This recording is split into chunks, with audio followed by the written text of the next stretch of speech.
I'll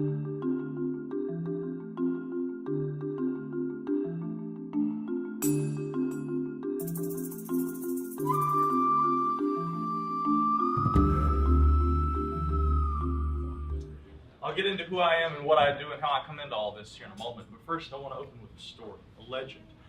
Where I come from in western North Carolina, it's the home of the Cherokee Indians. It's a beautiful landscape. You're going to see in the lecture we're about to give here on giant skeletons some of the landscape and why I love where I live so much. And what's so fascinating to me about this area is that the mythological history of the Cherokees involves a lot of what we could only call inhuman beings. They're little people. They're spirit folk. And the one thing you don't find a whole lot of, interestingly, are giants. However, there is one legend, and we're going to dig into it a little more deeply here. This was kind of the impetus for my interest in this subject, was this one legend. And it was carried over to the anthropologist James Mooney by a man in the early 1800s. And he, of course, being of Cherokee descent, had said that one of his ancestors had told him about this strange being. In fact, there was an entire group of beings, slant-eyed giants. They were known as the giants from the West. And they came, they spent time with the Cherokee, and then they left and went back to the West where they had come from. Now this is one of two legends that include also the Cherokee god of the hunt that involve giants. And what's interesting about this, and the curious lack of reports of giants in that history, is that unlike a lot of the other spirit beings, I found it very interesting that there's only one reference to a group of large beings that came and spent time with the Cherokee and then left. Now people say, of course, oh, that's just a folk tale. It's just a mythic tradition. There's no way that we can base any factual evidence that we have access to today on this, and that we can substantiate this as being more than just a legend. Or is there? Now, something else that we're going to be looking at throughout the course of this lecture is something that David and I and Dr. Schock and I, and you, we've all kind of had esoteric jam sessions, as we like to say. I'm a musician, and so improvisation is part of what we do. But we talk a lot about this debate between belief and skepticism. We're going to get into a lot of skepticism with this. There are people who call me a skeptic. There are people who say that I'm so open-minded my brain might fall out of my head. I like to think I'm somewhere in the middle. And frankly, I think that there's both room for skepticism and also room for open-mindedness in this debate. And what more modern skeptics are going to try and tell you is there's nothing to what you're about to see here. I stand in favor of the contrary position, that there is something to this, and that, in fact, I think that we have to be open-minded in what we look at. We also have to be discerning just as well. I do think that there are giant skeletons, and we'll look at why.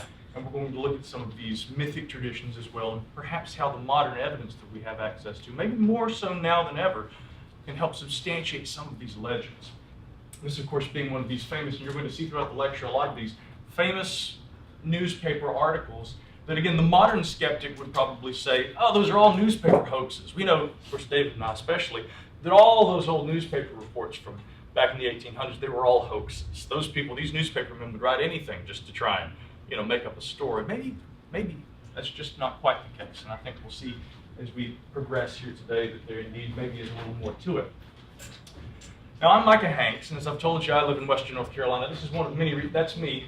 Can you see me up there? This is one of many reasons why I love western North Carolina. This is, of course, a sheer cliff, and that, God, it's probably a several thousand-foot drop that goes way down into this ravine between this cliff face and what's called Table Rock in the Linville Gorge. Table Rock, of course, is one of the many locations where a famous earth-light phenomenon, or maybe if we were to apply a more modern scientific term to it, earthquake lights is what they're supposed to be. But this is the site of the Brown Mountain Lights phenomenon. It's been long discussed in a lot of esoteric literature. I've been fascinated with that.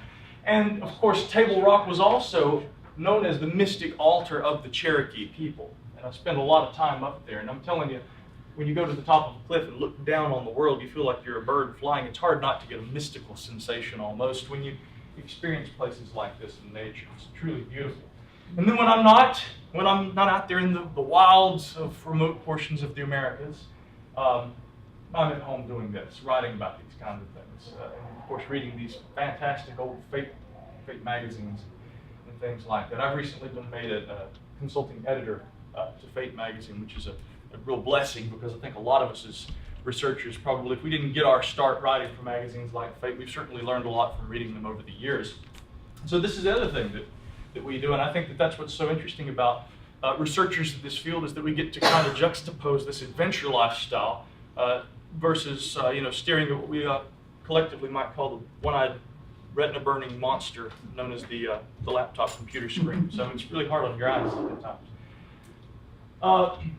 This is Iseo, the river of many cliffs. The Limble River, which flows down Table Rock, is just across the ridge over there.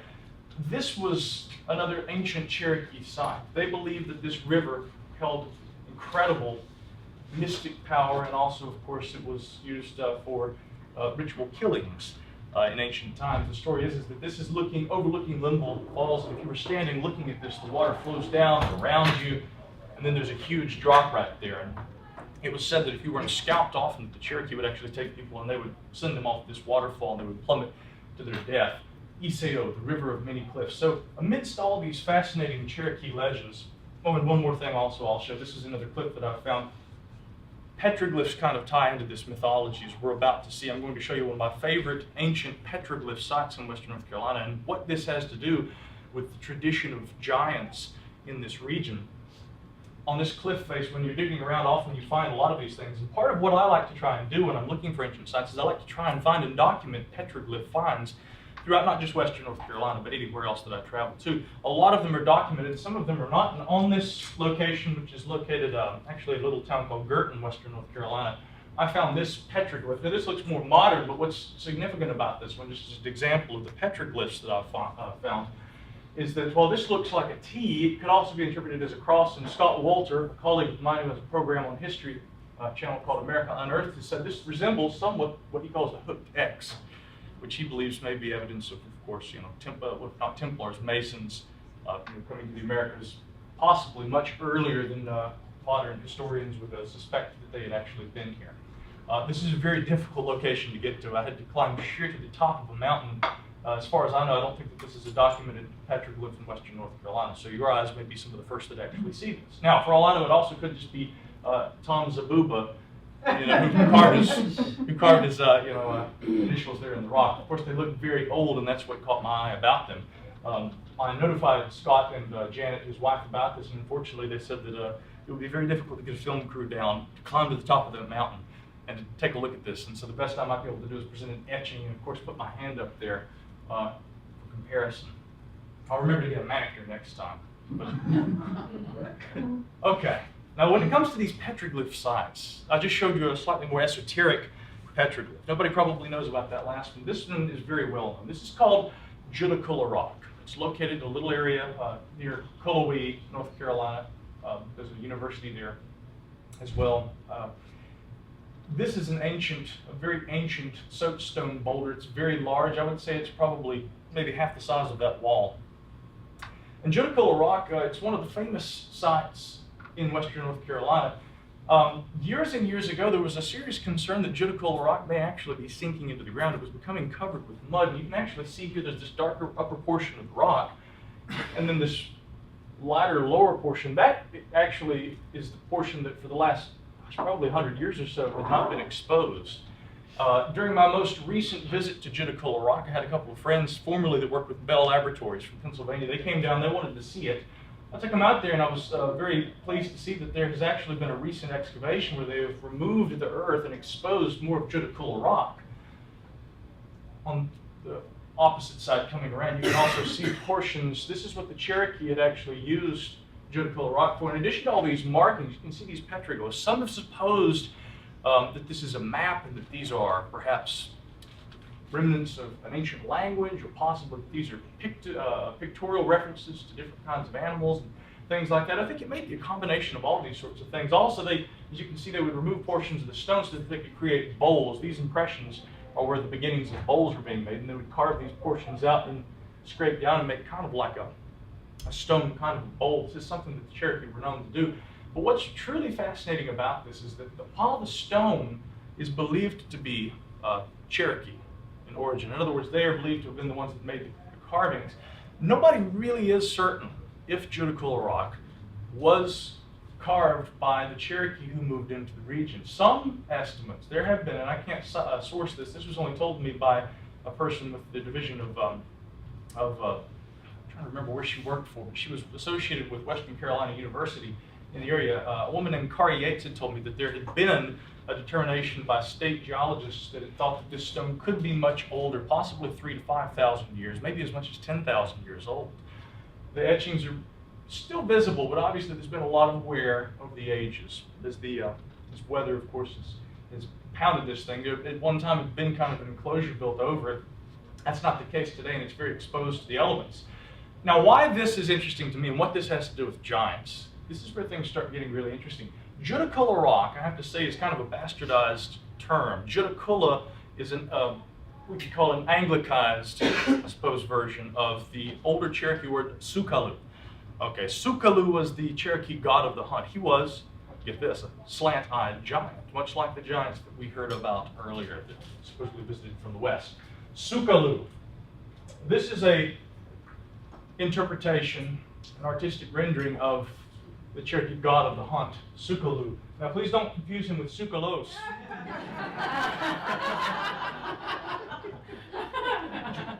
Giorgio may resemble a giant at times, but it's just because of the way that the hair stands up off of the head. It gives the impression of more height than there's, I think Giorgio's probably about our height, don't you? So, just remember, Sukalos, Sukalos, Sukalu, different. Coming back to Judaculla rock, now this is probably one of the more prominent of the petroglyphs found on Judaculla rock. And what this is actually said to represent is the six-fingered hand of Sukalu, or Judaculla.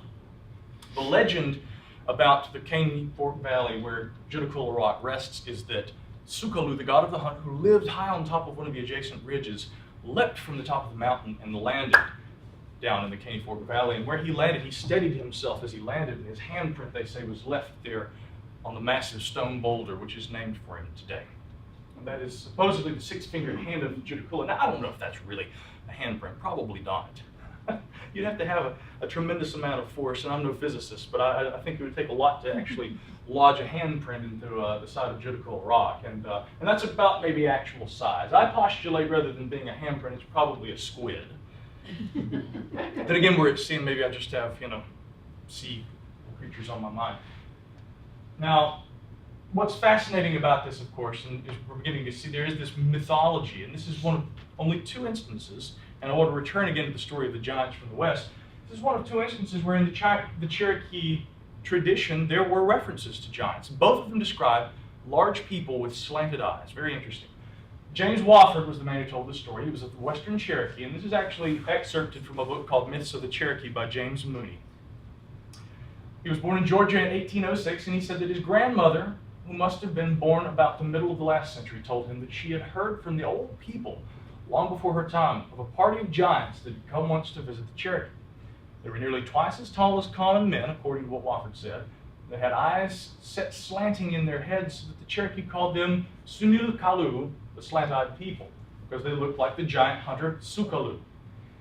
They said that these giants lived very far away in the direction in which the sun goes down. The Cherokee received them as friends, and they stayed for some time and then returned to their home in the west. The story, according to Mooney, was possibly a distorted historical tradition. That was his interpretation of that. So I'm fascinated with this story because, again, unlike a lot of the traditions that are kind of consistent, and there are multiple instances of stories of, for instance, the Cherokee Little People, which are interpreted as being spirit folk. The Cherokee referred to these giants in this legend that Wofford told as being, well, very large people that actually came, stayed with the Cherokee, and then left. Didn't seem to be anything spiritual about them, although interpretations of Sukalu in the legends are much more of a spirit type person. Thanks you.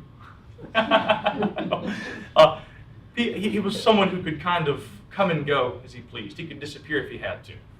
And he had mystical powers.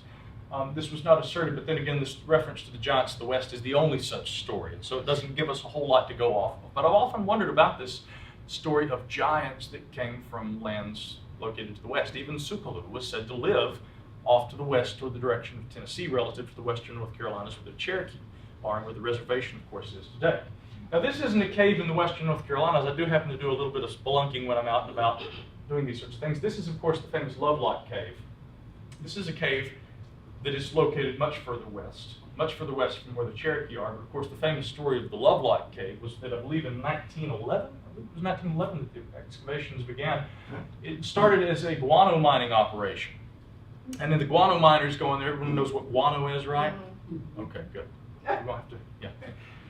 They go into the cave. They're removing guano. There were apparently several feet of guano that had collected on the floor of the cave over the years. As they began to remove guano from the base of the cave, they began to find skeletons. Some of these skeletons are very large. Some of them possibly taller than 6.5 feet. This is one of the skulls that had been on display in this. David Childress had corrected me. This was not in a private museum. This was in, I believe, a state-maintained museum. Yeah, county museum. Yeah. Now, what's interesting about this is that the story that is associated with the Lovelock giants is rather odd. It's very convoluted. One interpretation involves a race of giants, a mythical race known as the Siteka. And the Siteka were said to be very tall. They were said to be cannibalistic, and they were also said to have red hair. Very strange. Don't sound very much like Native Americans. In fact, Native American traditions in that area also maintain that they had been warring with the other tribes, and that these giants had been chased into the Lovelock cave where they had set a fire, and they basically were killed in this fashion. Now, what is interesting is that, as I understand, archaeologists have managed to determine that there is some evidence of cannibalism with some of the bones that were recovered from Lovelock Cave, and that what it appears is that there are split bones where marrow may have been extracted, but of course the modern interpretation of this is that this would have been done in order to remove the marrow, possibly during a famine period. These people were desperate and they were probably eating their own dead, is what people say, but it's fascinating that the native traditions hold that no, these people were cannibals, and this is actually what they did. Now, with regard to the red hair, this is kind of a strange thing just as well, because there are a couple ways that we might interpret this. It is known, and I do want to point out that with the recovery of a lot of the bog mummies and things like this, people have said that they will often find red-haired bog mummies as well. This is something that is due to the loss of pigmentation over time, as a result of how these mummies are actually preserved. With the Lovelock giants, people said that this looked more like actual red hair. In fact, there's supposedly still a ceremonial garb or a dress of some variety that one popular author, and her name's slipping my mind at the moment, she says that she actually has a garb that has some of this red hair contained with it. So it's kind of an interesting story. But what it seems to sound like to many researchers is that we're dealing with what possibly were more Caucasian-looking beings that were there at the Lovelock Cave. Of course, this is one of many instances where we do still have some remnants of the bodies that were recovered. But one of the strangest stories about the Lovelock giants is that, of course, as these guano miners go into this cave and they're trying to retrieve all these bodies and these artifacts, among which possibly this helps substantiate the idea that these were people of very large stature, is the fact that there were sandal-like footwear that were found to be about 15 inches long. That's pretty big. It's a pretty big foot. One of the stories had been that there was a local fraternity and that one of the larger of the skeletons was handed over to them, and it was subsequently boiled as part of an initiation ritual.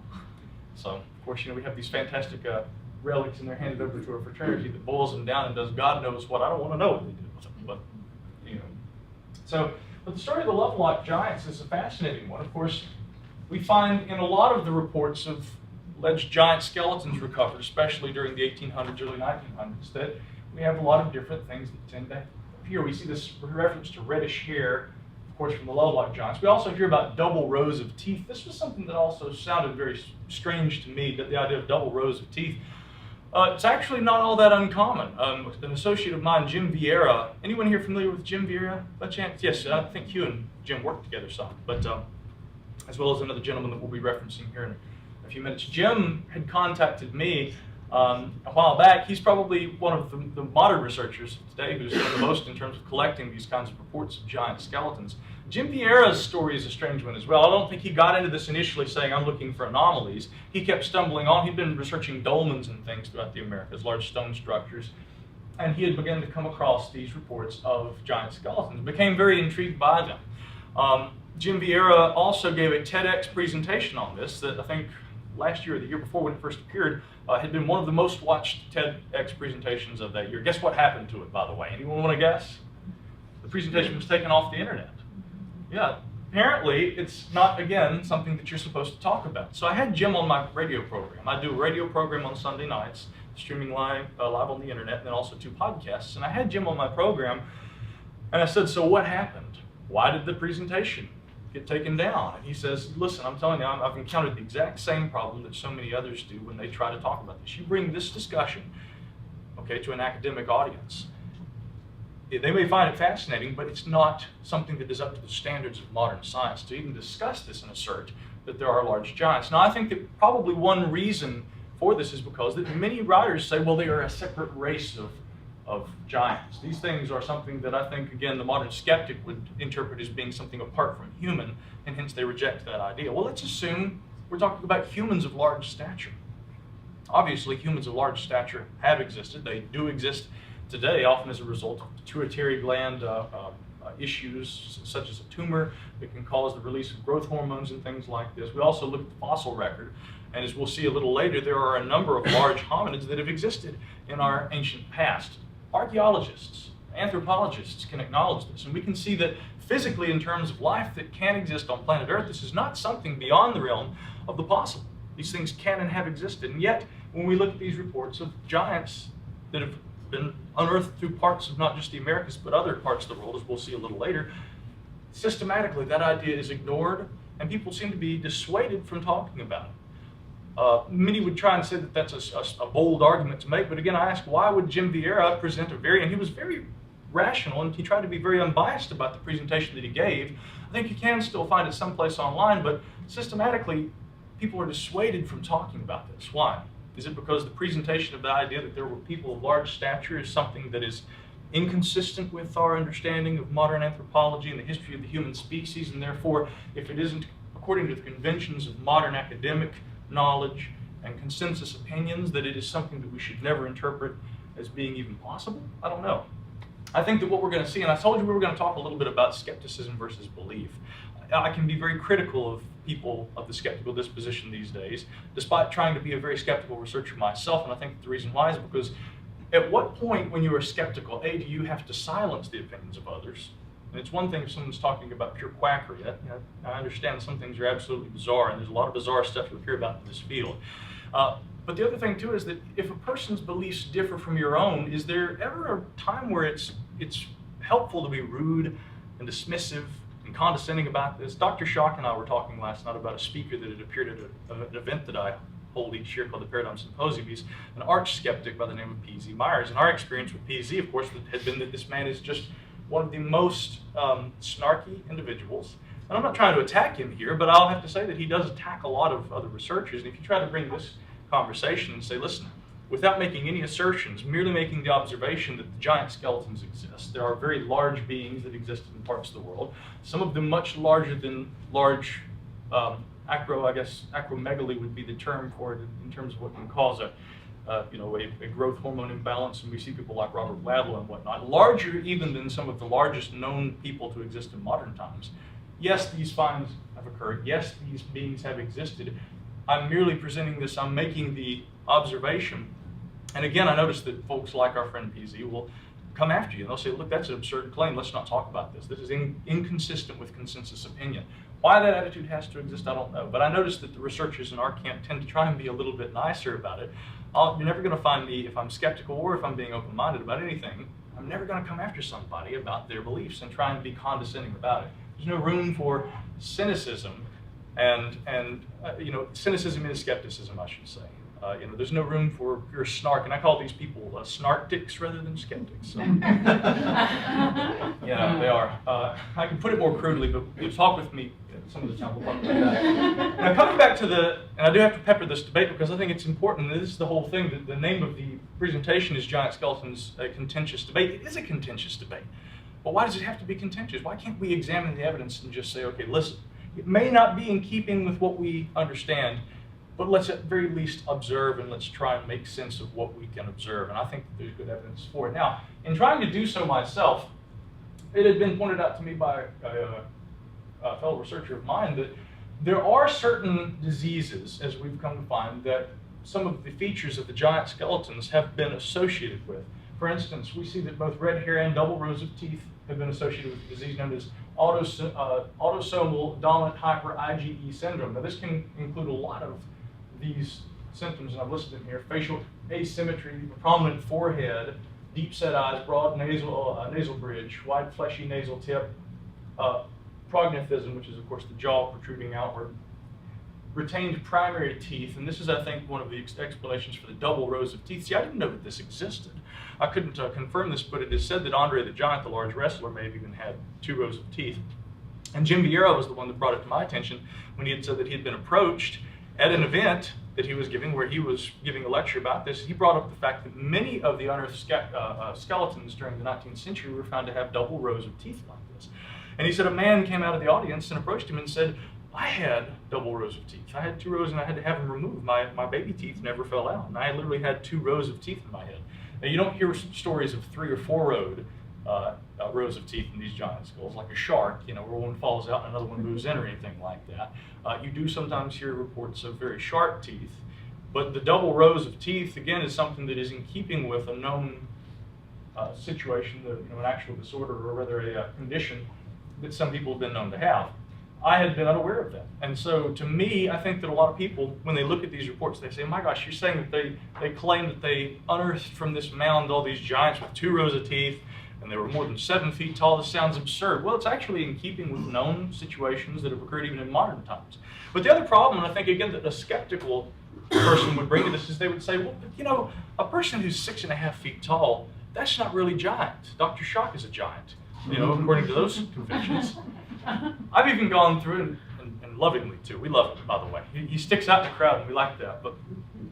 But when we talk about giants, I've gone through a lot of these reports, and I've dug up a lot of these. And a book I passed along to my friend Hugh here has recently presented probably the most comprehensive and exhaustive collection of these reports from the 19th and early 20th century that deal with giants in newspaper articles and things. And what's very interesting is I decided, being the dork that I am, that I would go through and that I would try and get an average height for most of these skeletons. The average height typically tends to be about 7 foot 1 inch tall. Okay, now anyone who's watched an NBA basketball game knows that, well, again, 7 feet isn't necessarily all that extraordinary. However, what is interesting to me is that while we have cases where certain people were people can be 7 or 8 feet tall, I mean, it's certainly not the norm to be 7 or 8 feet tall. And yet, when we look at a lot of these reports of excavations that have occurred, there are instances where numerous large skeletons appear alongside one another, which we can interpret as being one of 2 things. There have been a lot of them existing in certain areas and at similar times, or when people of large stature came along, they would be buried in the same location. One theory that a friend of mine in NASA had put forth is that, well, maybe some of these beings of large stature, if they were normal humans, they were revered for some reason. I've begun to think maybe the people in the ancient world even looked at a person of very large size as being special, maybe even sacred or something. And I think it's, again, largely evidenced by the totems and the things, the Easter Island statues that we see and we saw in David's lecture. These obviously pay homage to very large people. Now, this is an actual San Antonio Express newspaper clipping where we see comparison between 2 normal skulls and a very large skull here. Again, the assertion that all of these newspaper articles represent hoaxes, I don't think is an argument that washes. And there are 2 problems that have led to this. One is that, of course, we see these newspaper stories, and it is known that there were a lot of hoaxes that occurred, especially in the 19th century. And therefore, we can't take seriously a lot of these claims of very large skeletons that pop up. That's one alleged viewpoint, I guess, that a more skeptical researcher of today would bring to this argument. I think that the other thing, too, is that so often what we find is that in these instances where large skeletons are removed, the story, and this happens enough to where it is puzzling, maybe even troubling, but the allegation is that the Smithsonian Institute will tend to appear and that they will gather these things, but then after having received the find, it's unable to be located again. And so often people have asserted that it appears that there may be some sort of cover-up or some reason that the Smithsonian may obtain these fossil finds or bone finds if they were actually preserved and buried. They may retrieve these specimens and then for whatever reason they don't have them available publicly for folks. I don't know why that would be the case. I think that there is both there's a strong argument to be made for that, and we'll look at a couple of cases here in a moment. And then also I think that there are times where if we dig a little more deeply, we may be able to find evidence of some of these specimens that the Smithsonian has gone and taken, and then allegedly they've been lost. Some of them I think do still exist, as we're going to see, and I've actually managed to find just a few of them, but that doesn't account for all of them. And so I think that it's a mixture of the two scenarios where, yes, there seems to be a strange preponderance of instances where things seem to be lost or misplaced or unacknowledged, and then some of these things actually do exist. And why it's important to acknowledge that they do exist is not to try and remove the idea that, well, maybe there's something funky going on with the Smithsonian. I really don't know. I know that I was introduced to the idea many years ago, again in an article that David wrote, a fantastic article. I think it appeared in Nexus magazine that talked about the Smithsonian cover-up, and it looks at a lot of these cases. It's important to be able to determine, though, that some of these finds do still exist with the Smithsonian because it substantiates the claims of the finds, and therefore, again, it gives us a broader understanding of, well, maybe these reports from yesteryear aren't all hoaxes. Maybe there is indeed truth to them. Now, talking about this specific photograph here, again, it's a little grainy, as a lot of these retrieved from microfilm tend to be, but I do want to point out this is a very large skull, described as being one of the largest ever to exist. It says here, giant skull, believed to be possibly the largest found in the world. The human skull was shown on the right and was recently unearthed in Victoria County by Texas University anthropologists. The other two here are of normal size. Now, what we do begin to see here, we do see prominent cheekbones. We also see, here especially, you can see a spacing between the teeth. This is consistent with a condition today known as acromegaly, which can cause prominent cheekbones, an elongated nose, a jutting jaw, and of course the teeth tend to be displaced. And you'll have that situation where you actually have this spacing that's pretty prevalent. I'm pretty sure that what we're seeing right there, rather than being a separate race of human, I'm pretty sure that we're seeing a human being that was suffering from a growth hormone disorder. Now, this is a very interesting situation with this one. This is a frame that was sent along to me by a colleague. An Indian cemetery in Santa Rosa Island containing abalone shells, radiocarbon dated at 7,070 years. But get this, tops of the skulls were painted red. Several skeletons measuring over 7 feet tall were all buried together in this site. That's a fantastic photograph right there because, again, it says several skeletons taller than 7 feet buried together in this site. Now, I don't want to make a bold assertion, but I do want to say that it is at least compelling to me that there were several of these large skeletons found in one site together, and then dated to 7,070 years, radiocarbon dated. That's pretty interesting to me. Was that, or is that evidence of people who existed much earlier, who indeed were large? Now, later in the lecture, we're going to look at a few instances where there have been periods of what we might call gigantism, that some of our ancient ancestors or some of our ancient cousins had gone through, especially the Heidelberg man in parts of South Africa, where Hughes spent a lot of time down there, as well as the researcher Michael Tellinger, who was a famous pop singer as well, as I've come to learn. But this is something that anthropologists acknowledge, that indeed there was a period where Heidelberg man had gone through a stage of 7 to 9 feet tall being the norm, the average height. Much larger than your average person today. Again, we see that possibly at Santa Rosa Island, that something similar may have been going on. Largest skull ever recorded. And this is where it starts getting really interesting. Okay, so here we have, this is a report from, I think, 1923. Yeah, 1923. Largest skull ever recorded is discovered by archaeologists in Stafford County. Okay, now 1923, again, we're getting into the 20th century, but so often when you say, look, here's a report, huge skull found in Stafford County. Well, again, a modern skeptical interpretation, and it's justifiable too. I'm not picking on skeptics or believers. I'm saying, look, let's look at this, but a modern skeptical argument would probably be that, look, can you say, first of all, that that's a really huge person? And second of all, so many of these newspaper articles don't represent probably true stories. The thing is that back in the old days, especially in the 19th century, you had these daily newspapers. If somebody wasn't reading the news, they had to make up sometimes. The beat reporters would go out there and they would make up a story, a whopper as they were called, in order to drive the listenership, or the readership. Sorry, I'm a radio guy. But to try and drive the readership. And so often there was the assertion that in the old days, the old reporters of yesteryear would often come up with these whopper tales, based on liars' clubs and things like that. And maybe that's not quite so prevalent in the 20th century, but again, people say you can't believe a lot of these old newspaper articles. And when I've written articles myself about this subject, in numerous instances, the skeptical argument that someone brings to this is they say, Micah, are you really going to base your observations on these old newspaper reports when we know that we can't trust those? You can't trust those. Well, I've often brought a counter argument that says, well, you don't have to just look at newspaper articles. I've dug up, in fact, the Bureau of Ethnology reports that Cyrus Thomas had sent to the Secretary of the Smithsonian throughout the 1890s, where they make reference to skeletons that were larger than 7 feet, which they even called the largest or among the largest that they had found.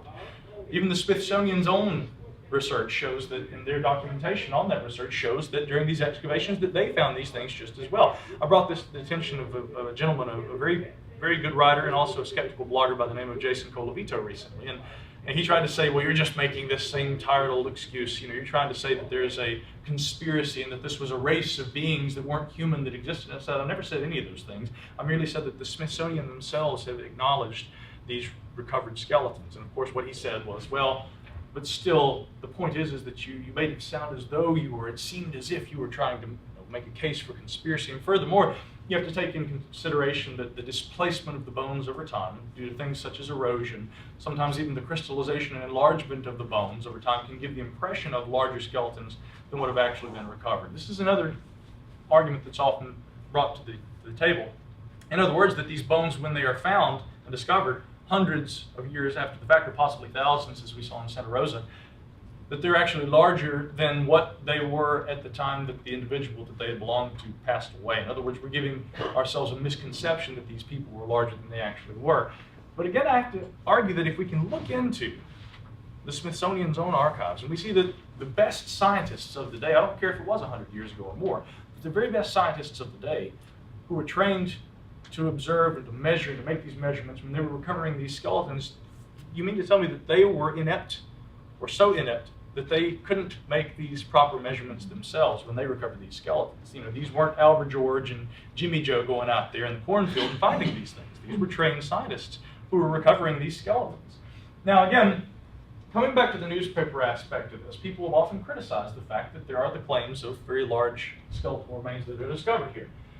What we see in this story, it says, of course, that W.J. Graham, that was William Graham of the United States Court of Customs and Patent Appeals, he was a prominent amateur archaeologist. He was the man in this story who had recovered this large skull. It's known today as the Graham skull. The headline had been that June 24th, 1937, the edition of the Washington Post carried this headline: largest skull ever recorded is discovered by archaeologists in Stafford County, Virginia. This is a photograph of the Graham skull. This is kept by the Smithsonian. Again, a cohort of mine who unfortunately must go unnamed. He is in a position, he works with government. This is how he knew to look. He's as he's put it to me, he says, I like to think of myself as the Mycroft to your Mr. Holmes. Elementary, my dear Watson. So I cannot name him, and unfortunately, until he retires, he probably will have to go nameless. And this is so often the case. And another thing I'll point out to the skeptics is, when you've got people in government who are willing to go to the Smithsonian and recover their own photographs of some of these large skeletons and some of these large skeletal and skulls and remains, why is it that these people who actually can find these things, why don't they go to the skeptics and give that to them? You notice that they always come to the people who are creating the argument to the contrary. Again, I put myself kind of in the middle, but I've had people who've passed along fascinating UFO reports. I've had people who have passed along incredible stories of strange anomalous activities and things. And I always say, these people don't waste their time going to the hardened skeptics with that. And I guess there's a good reason why, huh? So here I'm showing you the Graham skull. It still remains. Now notice its estimated cranial capacity is about 2,100 cubic centimeters. This is one of the largest skulls known to exist. That's actual size right there. No, I'm kidding. But it is. But it was large. It was very large. Now, the Graham skull, now this is something interesting. I want to make an observation that ties in a little with something that you had talked about. I got 5 minutes? Oh, wow, we better move back. Yeah, I think we better move a little faster. Yeah. One observation I do want to make really quickly, though, is that, you know, when David, you were talking about the skulls that have been misshapen and whatnot. Now, there is a link between cranial capacity, the actual size of a skull, and of course the potential brain capacity. Many of my associates have said some of these giants may have actually been geniuses for their day.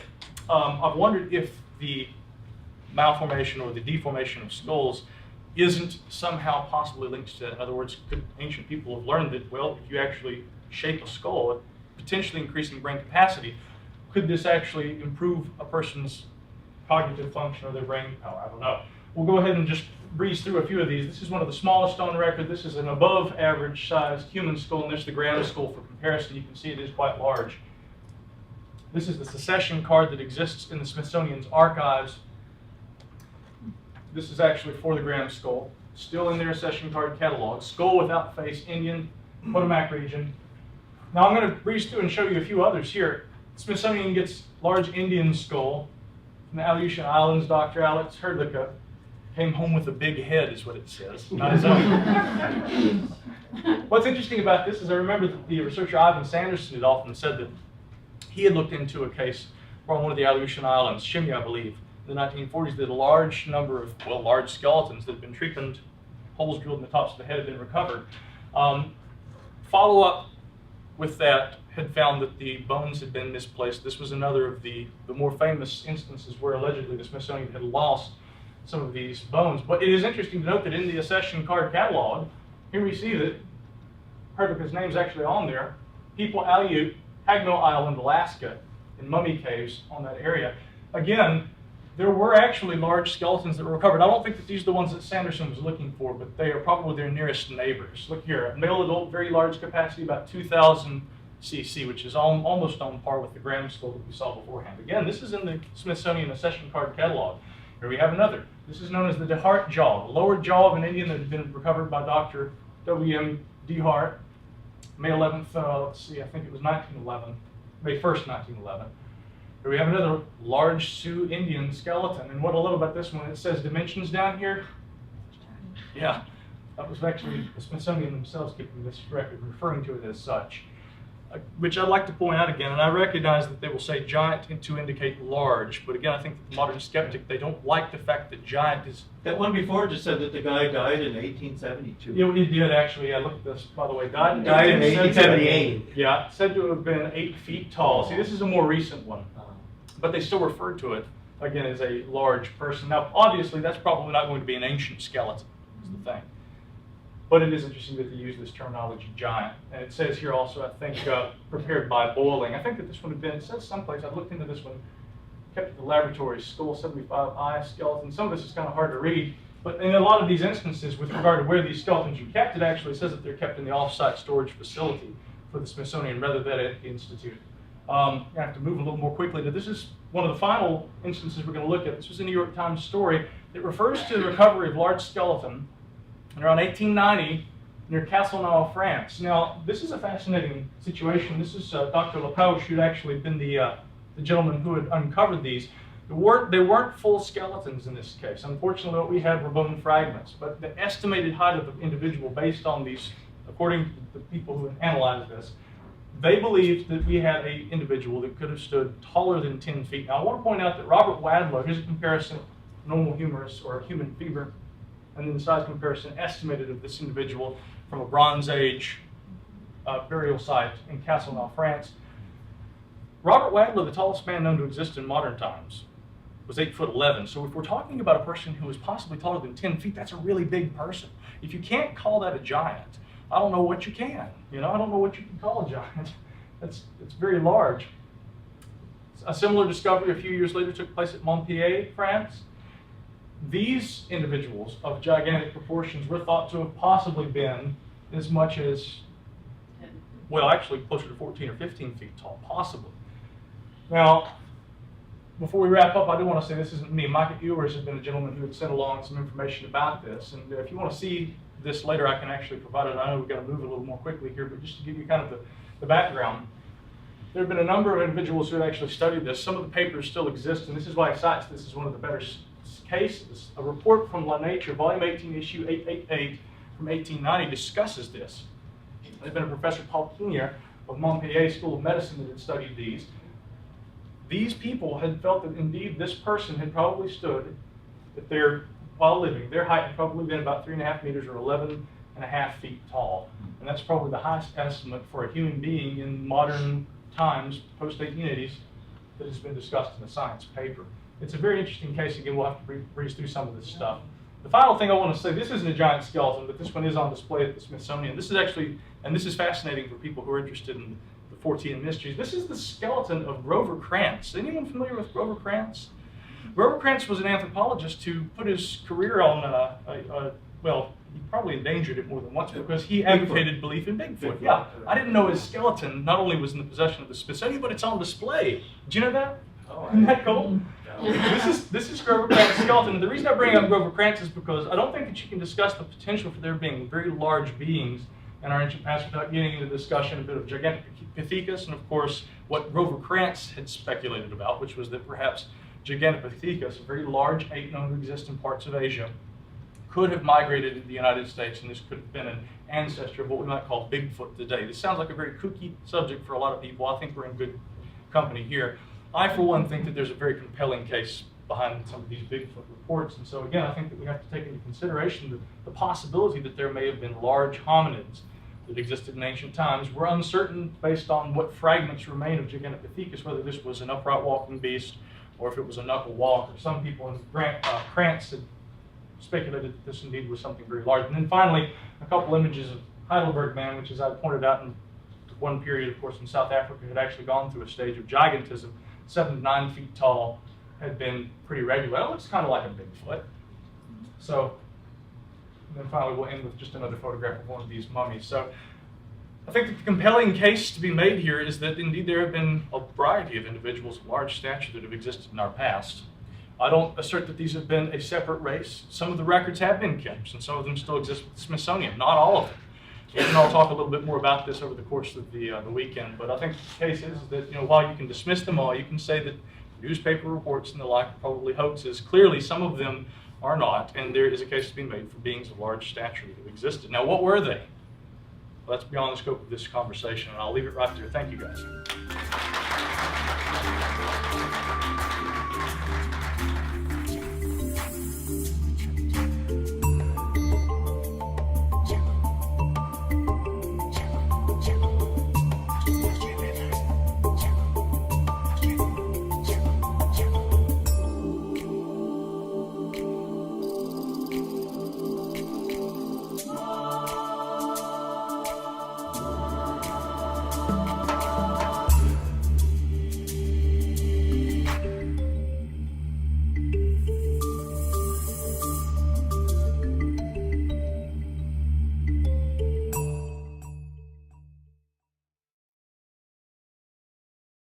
I like to think I'm somewhere in the middle, and frankly I think that there's both room for skepticism and also room for open-mindedness in this debate. And what more modern skeptics are going to try and tell you is there's nothing to what you're about to see here.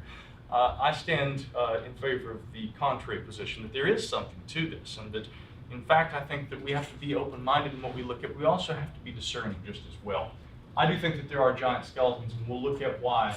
And we're going to look at some of these mythic traditions as well, and perhaps how the modern evidence that we have access to, maybe more so now than ever, can help substantiate some of these legends.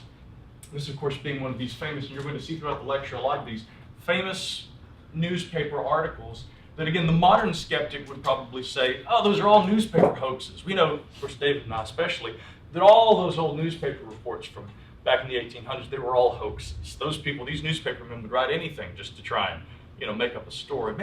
Maybe that's just not quite the case, and I think we'll see as we progress here today that there indeed maybe is a little more to it. Now, I'm Micah Hanks, and as I've told you, I live in Western North Carolina. This is one of many, that's me. Can you see me up there? This is one of many reasons why I love Western North Carolina, the thing that we do, and I think that that's what's so interesting about researchers in this field is that we get to kind of juxtapose this adventure lifestyle versus staring at what we collectively might call the one-eyed retina-burning monster known as the laptop computer screen. So it's really hard on your eyes sometimes. This is Iseo, the river of many cliffs. The Limble River, which flows down Table Rock, is just across the ridge over there. This was another ancient Cherokee site. They believed that this river held incredible mystic power, and also, of course, it was used for ritual killings in ancient times. The story is that this is overlooking Limble Falls, and if you were standing looking at this, the water flows down around you, and then there's a huge drop right there. And it was said that if you weren't scalped often, the Cherokee would actually take people and they would send them off this waterfall and they would plummet to their death. Iseo, the river of many cliffs. So amidst all these fascinating Cherokee legends, Oh, and one more thing also I'll show. This is another clip that I found. Petroglyphs kind of tie into this mythology as we're about to see. I'm going to show you one of my favorite ancient petroglyph sites in western North Carolina. And in fact, there's an entire group of beings, slant-eyed giants. They were known as the giants from the west. They came, they spent time with the Cherokee, and then they left and went back to the west where they had come from. Now this is one of two legends that include also the Cherokee god of the hunt that involve giants. And what's interesting about this, and the curious lack of reports of giants in that history, is that unlike a lot of the other spirit beings, I found it very interesting that there's only one reference to a group of large beings that came and spent time with the Cherokee and then left. Now people say, of course, oh, that's just a folk tale. It's just a mythic tradition. There's no way that we can base any factual evidence that we have access to today on this, and that we can substantiate this as being more than just a legend. Or is there? Now, something else that we're going to be looking at throughout the course of this lecture is something that David and I and Dr. Schock and I, and you, we've all kind of had esoteric jam sessions. As we like to say, I'm a musician, and so improvisation is part of what we do. But we talk a lot about this debate between belief and skepticism. We're going to get into a lot of skepticism with this. There are people who call me a skeptic. There are people who say that I'm so open-minded my brain might fall out of my head. This is, of course, a sheer cliff, and that, God, it's probably a several thousand-foot drop. It goes way down into this ravine between this cliff face and what's called Table Rock in the Linville Gorge. Table Rock, of course, is one of the many locations where a famous earthlight phenomenon, or maybe if we were to apply a more modern scientific term to it, earthquake lights is what they're supposed to be. But this is the site of the Brown Mountain Lights phenomenon. It's been long discussed in a lot of esoteric literature. I've been fascinated with that. And of course, Table Rock was also known as the mystic altar of the Cherokee people. And I spend a lot of time up there, and I'm telling you, when you go to the top of a cliff and look down on the world, you feel like you're a bird flying. It's hard not to get a mystical sensation almost when you experience places like this in nature. It's truly beautiful. And then when I'm not out there in the wilds of remote portions of the Americas, I'm at home doing this, writing about these kinds of things. And of course, reading these fantastic old fate magazines and things like that. I've recently been made a consulting editor to Fate magazine, which is a real blessing, because I think a lot of us as researchers probably, if we didn't get our start writing for magazines like Fate, we've certainly learned a lot from reading them over the years. So this is the other thing.